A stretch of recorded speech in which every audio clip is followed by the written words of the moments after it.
Welcome to Empowered. I'm Elizabeth Naumovski. Today's show is about dealing with the negativity of adversity and creating a positive life of advocacy. We'll hear her life story of being Black and growing up in a new community in New Brunswick. We'll hear her experience being bullied, turning to addiction, and now having a loud voice to stand up for her passions, which include social justice issues such as feminism, equality, racial equality, the LGBTQ plus community, and the lower income community. Today, I'm joined by Hillary LeBlanc. She's a content creator under Hillary LeBlanc Media. She's also a freelance journalist with CBC, ByBlacks, Addicted Magazine, and more. Hillary, welcome to Empowered. Thank you so much for being here with me today. Thank you for having the time to have me on. I'm so excited to be here. I'm excited as well, and I want to tell your story. So, what is your story, and how was your upbringing in New Brunswick? Sure. In a condensed amount of time, I grew up in New Brunswick in the 90s during a time where there was a lot more racism and a lot less diversity than there is today. I was raised by my white mother. My Black father, who had immigrated from Senegal, was not really in my life. We were on welfare. My mother had addiction issues, but she always prioritized me and put me first. So I didn't even know I was going through trauma or even experiencing anything adverse at the time. I was a straight A student, but being only one of 5 Black kids in my school, I was bullied a lot. I was teased a lot. I was called the N-word for the first time at the age of 2 years old. I was hit in the head with badminton rackets because they bounced off of my afro into the 6th grade and called a cotton picker in the 10th grade. So I faced a lot and ended up having very low self-esteem and even was racist towards myself. Fast forward, when I started university, my mom developed early onset dementia because of her alcoholism. And once I was finally alone and had no sense of community and no one to turn to, I matched on Tinder with a person who sold drugs and I fell in love with him. And so I started drinking and doing drugs to find that sense of community. And it ended up being a 4-year-long battle that did take me from New Brunswick to Toronto. And while I did get a degree and found some success, I was still struggling so much with my mental health that I never really thrived.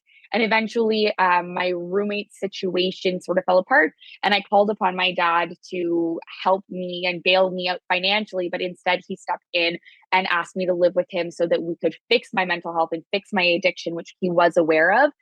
And the pandemic conveniently happened at the same time, which makes it very hard to be an addict because you cannot access anything. So the pandemic really sped me through my therapy and was almost like a forced rehab. And then I got to build community, live with my Black parent, which really reinforced in me that I was beautiful the way that I was. And that conveniently led me to starting my journalism career by accident.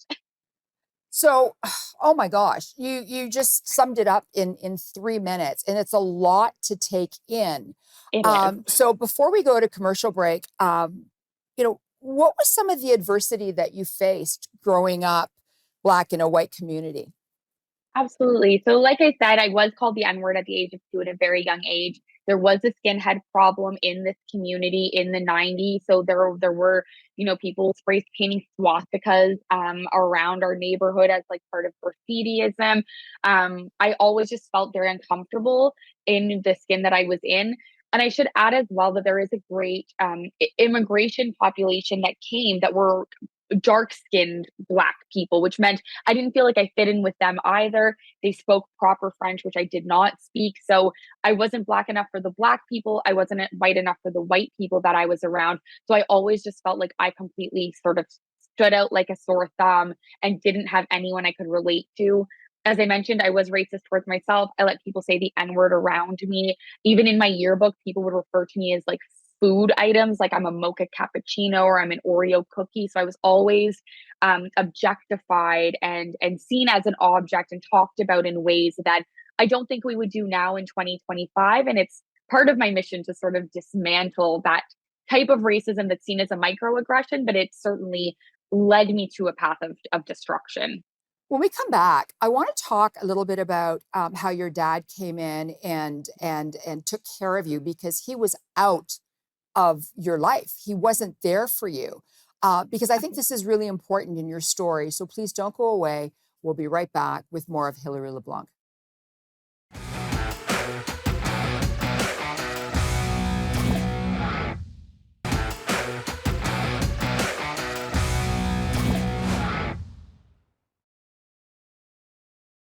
Welcome back to Empowered. I'm Elizabeth Naumovski. Today's episode, an incredible journey from adversity to advocacy.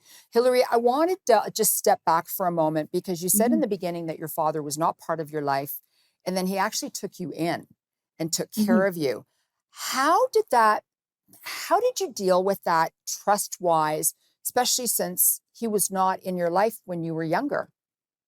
Absolutely. I think to dial back, he was loosely involved. We would see each other maybe once a week in the summer. He had his own family. And through, I think, a series of uncomfortable events between him and my mom, that relationship sort of dwindled and dwindled and dwindled until once she got sick, even though I felt lost and orphaned, he still wasn't really checking in. He became aware of my lack of sobriety. And when I moved to Toronto, he was closer to me in proximity. So he said he would come and check in on me more often and didn't really uphold that part of the deal. So when he offered for me to move in, I was absolutely terrified. I'll flag that he is Muslim and I was not raised that way. So I was concerned that we wouldn't get along in terms of culture, in terms of community. I didn't know if I would even like him or what the household would be like. But at the same time, I recognized that he was the one person I wanted so desperately to love me. I think despite him saying it all the time and my mother even, admitting that he loved me, I think that relationship led to the people pleasing that also caused my addiction and my alcoholism and my drug use. So he was the one person I wanted to support me the most. And it ended up leading to this sort of celebration of my blackness and connecting with not just him, but my family that is still in Africa and the siblings that I have on his side. And it's like I grew a 20-person family overnight, and it's absolutely lovely. So I want to move back to, your hardest moments. In your hardest moments in your life, you turned to addiction. And I think this is important for you to talk about and tell us about this experience because there are many people in Canada and worldwide that are depressed and are going through Mhm. something hard and will turn to addiction.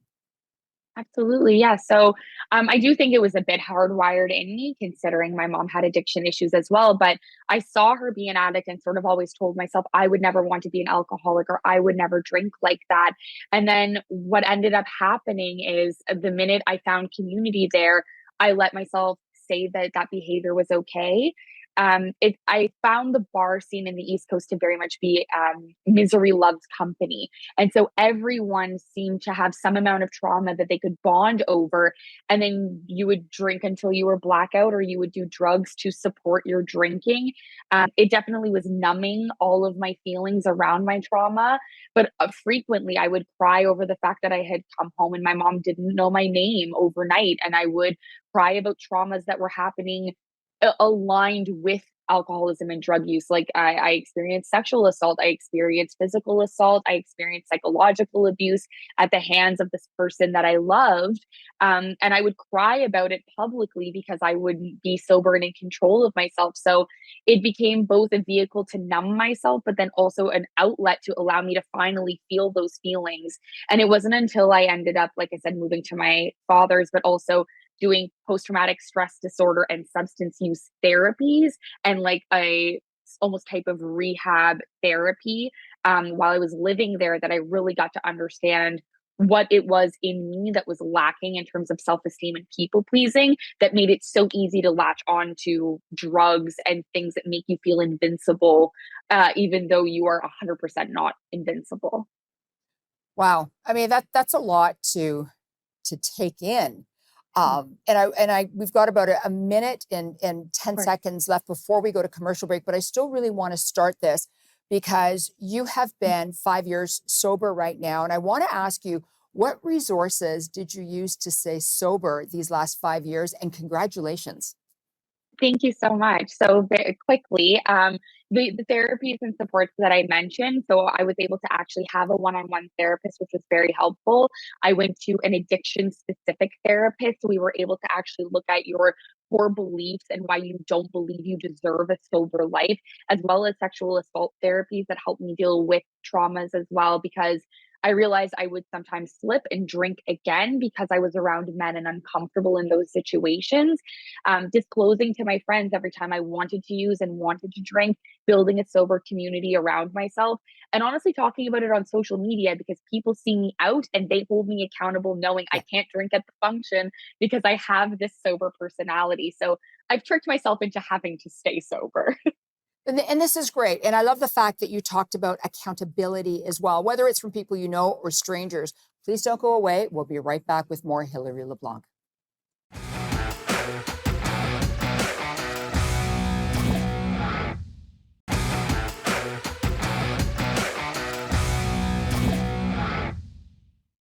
Welcome back to Empowered. I'm Elizabeth Naumovski. Today's episode, an incredible journey from adversity to advocacy.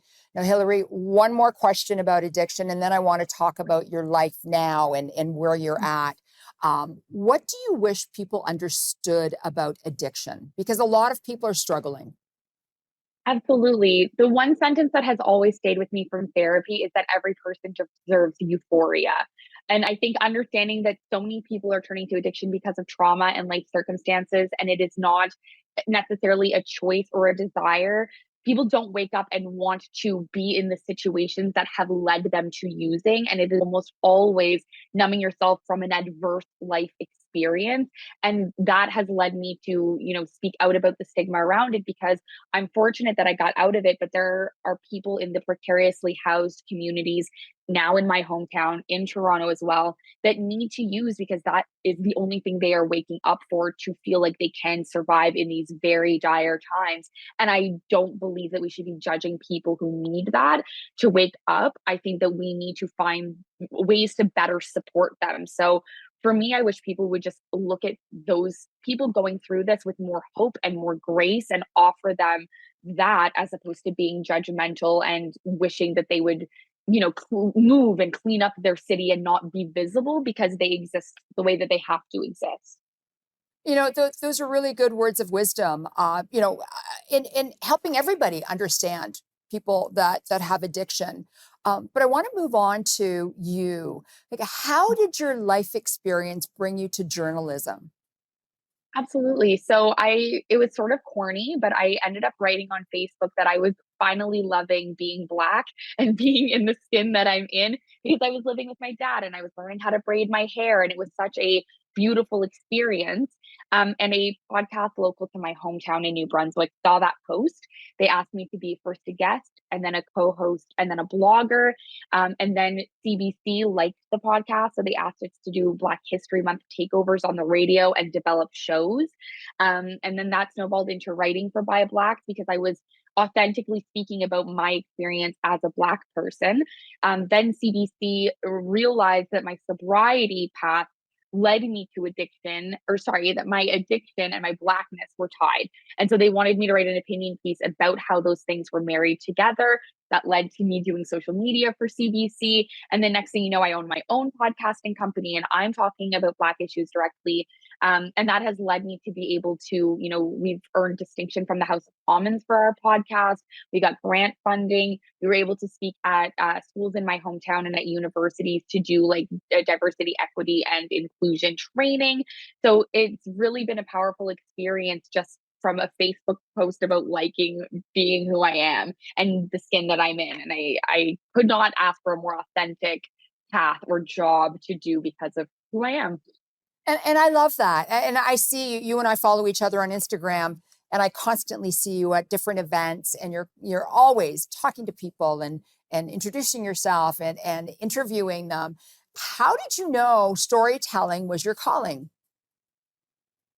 Oh gosh, I think that I've always been very curious. I always wanted to be a writer. I think that when you grow up in such a sheltered community, or at least for me, I always wanted to experience more. I always wanted to be out. I wanted to be in the arts. I wanted to learn why people were the way that they were. And my mother also raised me to never judge anyone and to be friends with everyone because we didn't know their life circumstance. Often people didn't know I had grown up on welfare. So for me, it was being kind to everyone. And then once the journalism and storytelling really kicked off, I was offered opportunities to do live carpet experiences. And my mom, as like maybe not polite as the sentence is, my mom always told me everyone poops the same. And so when I would meet somewhat famous people on red carpets, I was not fazed by that experience because I knew that they were going through the same life things I was going through at the end of the day. So it became sort of a superpower to be able to speak to, Drake or Anderson Paak the same way I talk to my mom and my friends and even you here today. So storytelling, I think it's a way to use education and knowledge as power, and I love that. I love sharing stories. I love the fact that you just said that because early in my career, I was an assistant director working with stopwatches, and I would do makeup for a lot of the guests that came in. So Michael Dell, Bill Gates, a lot of different people came in, and people said to me, "Don't you feel intimidated by these guys coming in?" And I'm like, "Why? They go to sleep, they wake up, they eat. We all do the same stuff. So I don't Exactly. feel intimidated at all. As far as I'm concerned, they're human and they just have more money than me. But don't go away. We'll be right back and we're going to keep talking.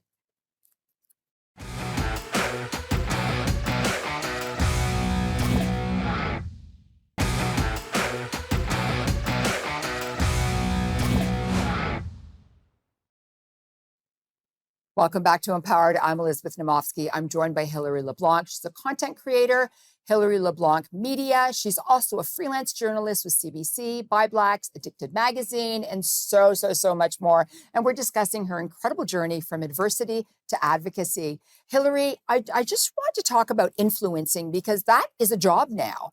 How do you think influencing has impacted journalism? Oh, I was actually describing this to some kids earlier today, and I think it's a double-edged sword because on a positive note, everyone can take charge of their own career. You can build your own platform. If you don't agree with the way some of the bigger corporations are running their companies, or you don't want to feel censored in your story, or you want to take control of your own finances or your work pace, it can be great. At the same time, there's an oversaturation, so I think it's really hard to break in, which is why I'm thrilled that I've been able to stay authentic and that what I'm doing is resonating with people, because I think to start out now, you really need to find a niche to crack into that and be able to actually make a living off of it. At the same time, it's adding to misinformation. People are being paid to say these things, and that needs to be weighed out and considered when you're taking a skincare recommendation or listening to someone talk about a book that they like. Everyone has to weigh out why people are saying what they're saying. I'm sure as a journalist you understand standards and practices and you're able to navigate that, but 13-year-olds in high schools don't, and it does have adverse effects. So I think it's making journalism a bit more difficult to navigate, but at the same time, it's allowing so much freedom that as long as we're using it appropriately, I'm for influencing, I'm for that making its way into journalism, but it's certainly a bit of a controversial thing lately for sure. And I'm glad you talked about the fact that it's controversial because there's so many finfluencers out there as well that are Mhm. actually telling people how to invest. Yep, they're not licensed. They're not regulated by Mhm. any of the Canadian regulators, and they're telling people when to get in, but not when to get out with the investments. And I think it's really important if you are an influencer to tell people you're being paid for this and to tell people that this is a paid product. Quickly, though, there are a lot of young people that want to become influencers. What would you say to them? I would say that there is an oversaturation. You need to be authentic. I think you need to find something that you love and have a willingness to talk about it in ways that are new and that are creative, and use all of the tools at your disposal to try to create something unique and interesting. You can't just grab a product and review it on TikTok anymore and expect to wake up with millions of followers. That's not the reality anymore. You need to get creative using video editors and me. Like, I have a videographer who edits my things, and well, I don't quite say that I'm an influencer. I say I'm a journalist of influence because I want to talk about the story of the product. I don't want to sell you on something. I think for youth today, there's so much to navigate. It makes it much more difficult, but if you don't start, you'll never get there. So I would offer all youth, try to be as authentic as you can, and it's a slow burn, but you have to start. Yeah, this is true. It is a slow burn. So we're talking about stories. Like, what has been one of the most impactful stories that you've covered? Oh gosh. I was able to write several stories about people who've been sexually assaulted that are Black women in two different communities. They were very hard to write from a place of vulnerability and having similar lived experience. But one that I wrote about the organization Sisters in Sync actually was then it went viral and funders ended up giving Sisters in Sync, I believe, a $20,000 grant because of the article that I wrote. Nice. I know an artist who read an article about the only Black farmers in the province of New Brunswick and ended up featuring them in an art gallery exhibit in Halifax. But the artist is Ola Shea, who happens to be in Toronto. So putting all these pieces together and connecting people in this way, helping people get money and be able to do good work is 100% why I want to be a journalist and what I hope to continue to do in my career. Hillary, thank you so much for being so vulnerable and sharing your story. I know that you will help a lot of people out there. So thank you so much for being on Empowered. Thank you so much. Hillary feels that all humans deserve an equal chance to thrive, no matter their skin color, life circumstances, beliefs, differences, and that being made to feel different is the ultimate setback. Continue to be kind to everyone and watch society thrive. I'm Elizabeth Naumovski, and I'm here to empower you and make frugality fashionable. Thank you so much for watching. See you next time. Bye for now.